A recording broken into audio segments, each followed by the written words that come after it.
happy day when Jesus washed, when Jesus washed, when Jesus washed my sins away. Oh, happy day. Oh, happy day.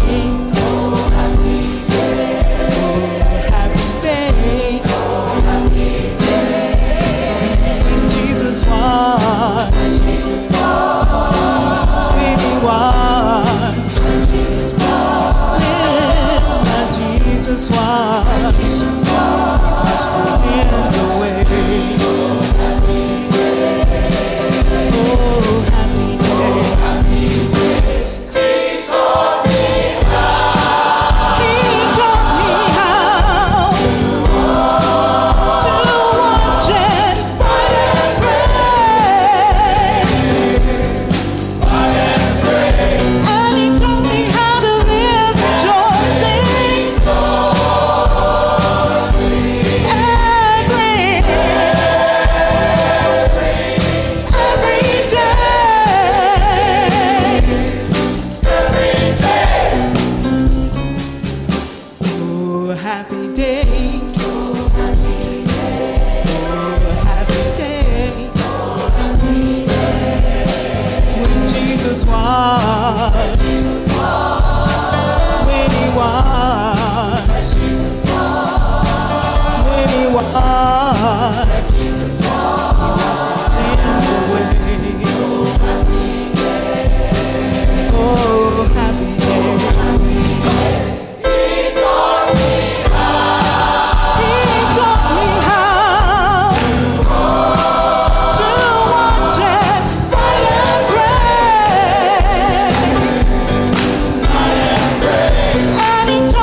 Everybody stand up for just a moment.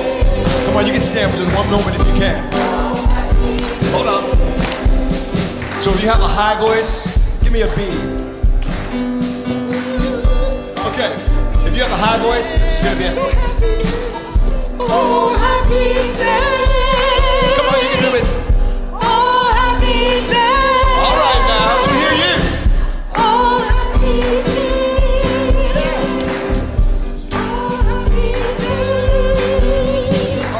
So if you're an alto, you have the lower voice. You're gonna sing this, oh happy day, oh happy day. That's easy, one note, come on. Oh happy day. Yeah, come on, sing it. Oh happy day. Hey, come on. Oh happy day. Now I know we got some guys in the house. Get a good breath, because this is high. Are you ready? 1, 2, 1, 2, oh happy day. Oh happy day. Yeah, come on. Oh happy day. Oh happy day. All right, everybody, come on, let's do it together. Oh happy day.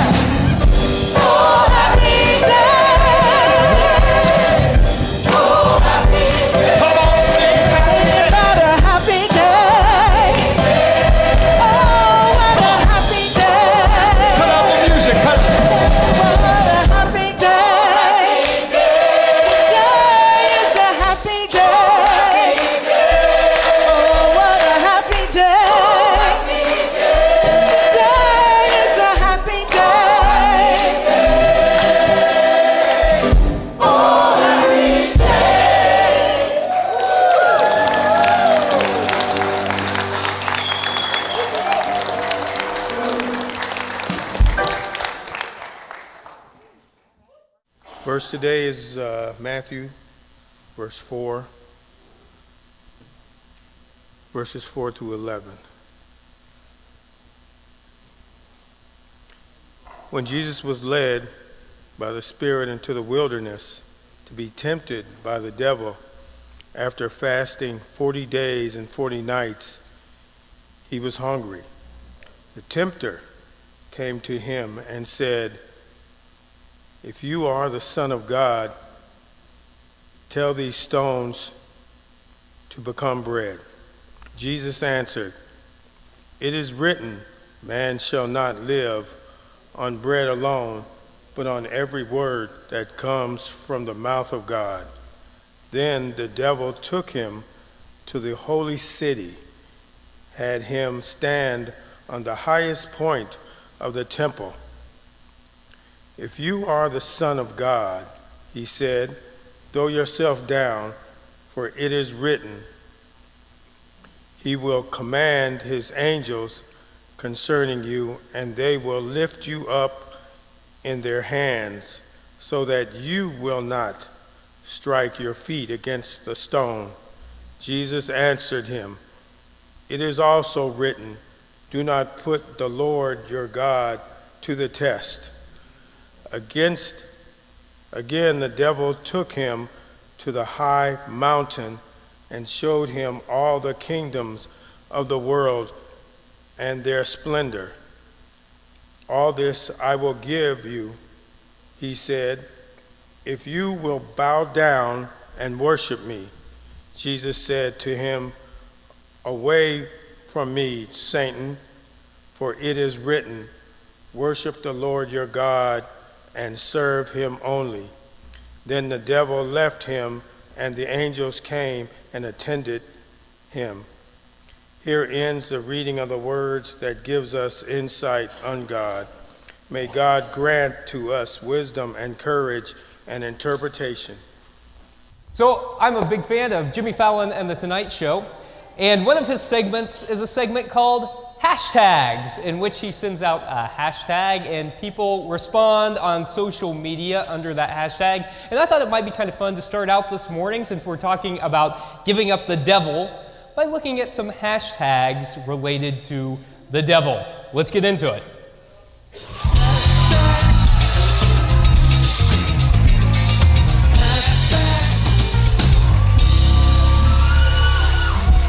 Hashtag. So I looked under the hashtag "devil made me do it," and I wanted to see what people were saying the devil made them do. Here's the first one. "I wait until my dog is asleep before asking her if she wants to go out for a walk." Hashtag devil made me do it. I related to this one because my wife always goes to bed before me, and as she's walking up the stairs, she looks down at me and she says, "Caleb, before you go to bed, please make sure the dog doesn't need to go out." And so I look over at my sleeping dog, and not wanting to go outside myself, I ask her as quietly as humanly possible, "Do you want to go outside?" And you know what? She never gets up. And then I can honestly tell my wife the next morning when she says, "Did you take the dog out?" I can say, "You know what? I tried. She didn't want to. Devil made me do it." Number 2, tell my son to put the phone away at the table, then sneak an email under the table myself. Hashtag devil made me do it. So I relate to this because I spend a lot of time on social media on my phone, more than I should. And sometimes I find myself with my little girls, and instead of paying attention, sometimes looking to see if people liked and commented on the cute pictures I shared of them, rather than just spending time with them myself. I relate to that. Here's another one. I just dropped my McChicken sandwich on the floor, and you can 100% believe I still picked it up and ate it anyway. Devil made me do it. Gross, right? Now, I'm not going to say I've ever done this, but I will say that once you have kids, your whole notion of what's gross kind of changes. Number 4, I put off getting ready for church so that at the last minute I can always change my mind and stay home. Devil made me do it. Any of you ever do this? No, of course not. Never. Oh, I got a hand. See, the youth are honest. The youth are honest. I know, sometimes it's tempting not to drive to Hillcrest, not to fight the traffic or try and find a place to park. I used to do this all the time while I wasn't employed by the church. One more. An apple a day will keep anyone away if thrown hard enough. Devil made me do it. I hope this person wasn't actually throwing apples, but we do know that the devil likes to tempt people with fruit, right? That's it. That's all the hashtags for today. Devil made me do it. It's always easier to blame something or someone else, isn't it? And the devil has been a convenient scapegoat for almost 2 millennia. The devil, Satan, Beelzebub, Lucifer, the prince of darkness. You all know how the story goes, don't you? Yeah. You do, good. If you don't, it goes a little something like this. That once there was an angel in heaven, and the angel started a revolution against God. And these revolting forces combated God. There was this cosmic war that God won, and then cast Satan down to the pits of hell, where Satan would rule over these lakes of fire, burning the souls of the damned for all of eternity. At least until there was another cosmic battle, where God would come in once again and fight Satan until God ultimately cast Satan out for good. You heard that? Yeah.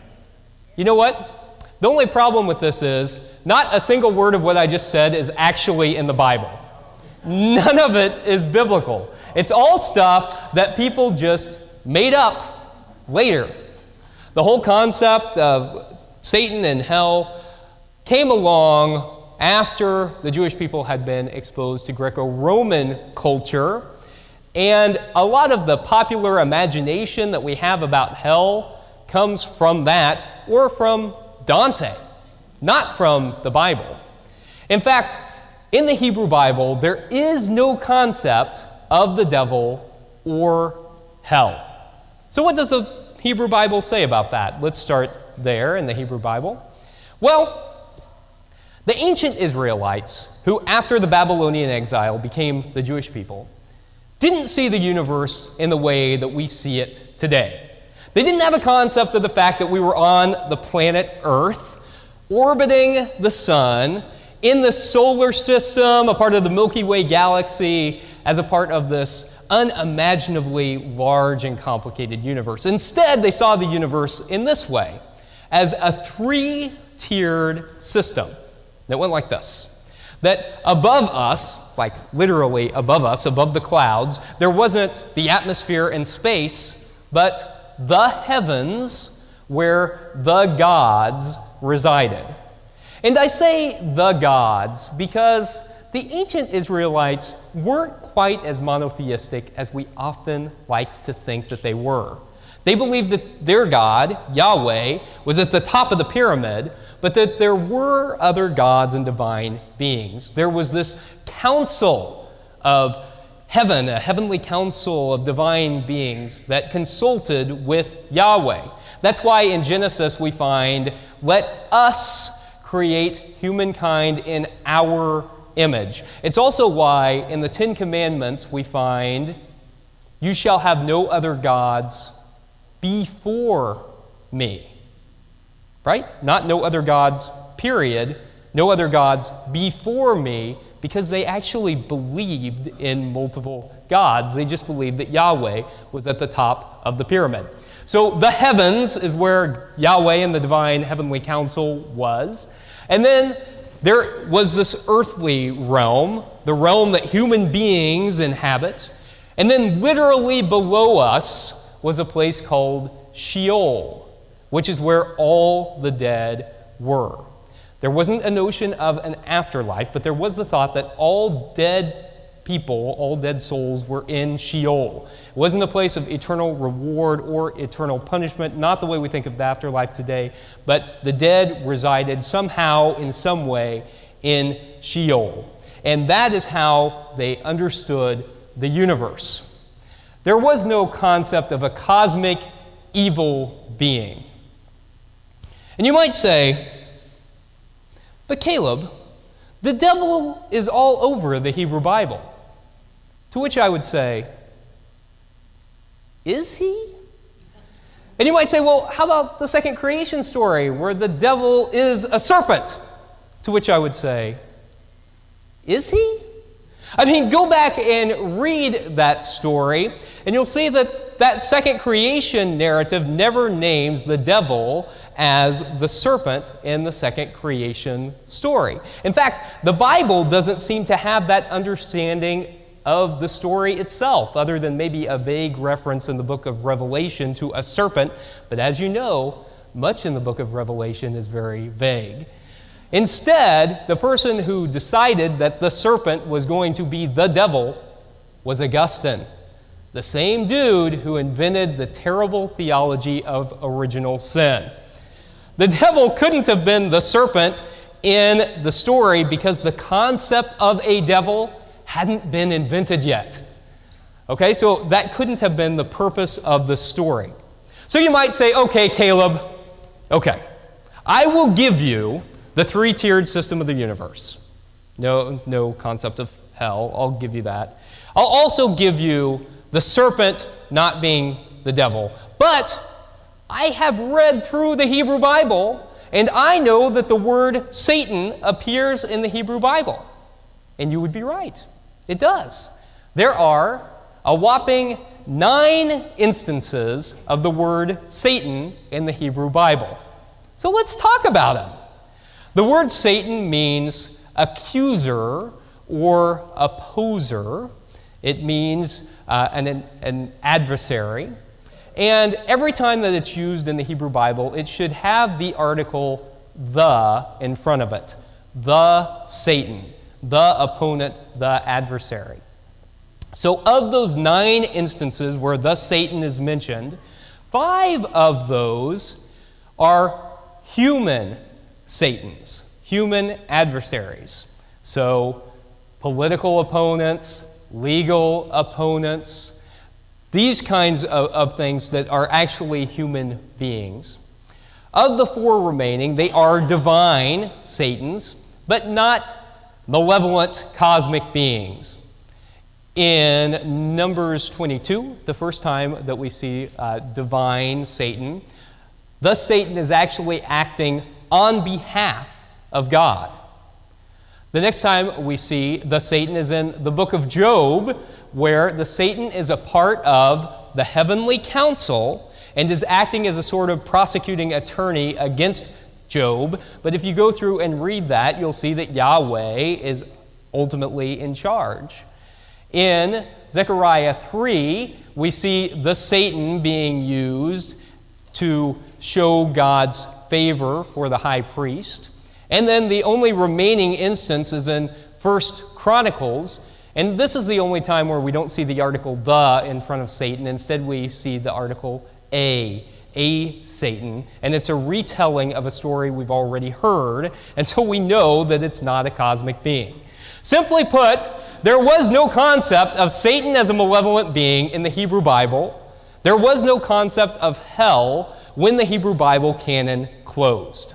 It was not until the Jewish people came into contact with Greco-Roman culture that they began to become open to this idea that there could be any kind of an afterlife at all, that there could be a cosmic evil being, and that there could be perhaps a future apocalypse. So between the closing of the Hebrew Bible canon and the beginning of the writing of the New Testament, some groups of Jews became open to this, meaning that in the first century, whenever Jesus was teaching in ancient Judea, there would have been some people who would have believed in these things, but by and large, the vast majority of Jewish people would not have believed in them.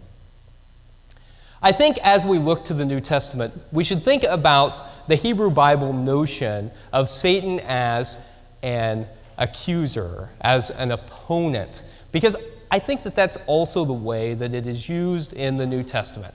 For instance, think about whenever Peter is confronting Jesus, and Jesus says, "Get behind me, Satan!" Not today, Satan, right? He's saying, "Get behind me, opposer," one who is opposing me. That's literally what the word means. Get behind me, Satan. Today's scripture lesson, I think, is appropriate for us to talk about because this scripture lesson is almost always tied to this season of Lent. As we're celebrating 40 days leading up to Easter, we think about Jesus' 40 days in the wilderness in which he is tempted by the devil, right? And the word that is used here is diabolos. And diabolos really means one who gives false information. And I think what we should see whenever we read this story is a discernment of Jesus' call to ministry. So take note when this story happens. It happens in all three of the Synoptic Gospels after Jesus has been baptized and before he starts his public ministry.